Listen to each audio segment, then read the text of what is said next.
അനുമോൾക്കെതിരെ ബിന്നി ഒരു ആരോപണം ഉന്നയിച്ചിട്ടുണ്ടായിരുന്നു. അതായത് 16 ലക്ഷത്തിൻ്റെ PR കൊടുത്തതിന് ശേഷമാണ് അനുമോൾ ആ ഹൗസിനുള്ളിലേക്ക് കയറിയതെന്ന്. അതൊരു മോർണിംഗ് ടാസ്കിൽ കൃത്യമായിട്ട് ബിന്നി പറഞ്ഞിട്ടുണ്ട്.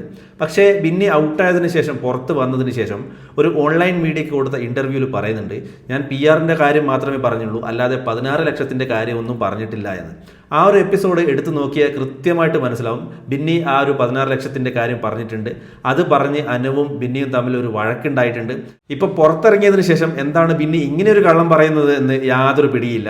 സത്യം പറഞ്ഞാൽ ബിന്നിയൊക്കെ നേരത്തെ പുറത്താകേണ്ടതായിരുന്നു. കാരണം ഒരു കാര്യം ഒരിക്കൽ ചോദിച്ചു കഴിഞ്ഞാൽ പറയും അത് സത്യമാണെന്ന്, പിന്നീട് ചോദിച്ചു കഴിഞ്ഞാൽ പറയും ഞാൻ അങ്ങനെ പറഞ്ഞിട്ടേ ഇല്ല എന്ന്. അതായത് ഒരു സ്റ്റേറ്റ്മെന്റിൽ ഉറച്ചു നിൽക്കാത്ത ഒരു വ്യക്തിയാണ്.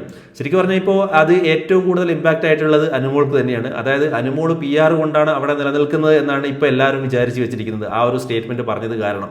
പക്ഷേ ആ ഒരു കാര്യത്തിൽ അനുമോൾ പൈസ കൊടുത്തോ ഇല്ലയോ എന്നറിയില്ല. പക്ഷേ അനുമോൾക്ക് PR ഉണ്ട് എന്ന കാര്യം നമുക്ക് സോഷ്യൽ മീഡിയ ഒക്കെ എടുത്ത് നോക്കിക്കഴിഞ്ഞാൽ മനസ്സിലാവുന്ന കാര്യമേ ഉള്ളൂ. പക്ഷേ അത് തെറ്റാണെന്നും നമുക്ക് പറയാൻ കഴിയില്ല. അവിടെയുള്ള മറ്റു പലർക്കും അങ്ങനെയുള്ള PR ഒക്കെ കൊടുത്തിട്ട് തന്നെയാണ് അതിനുള്ളിൽ കയറിയിരിക്കുന്നത്.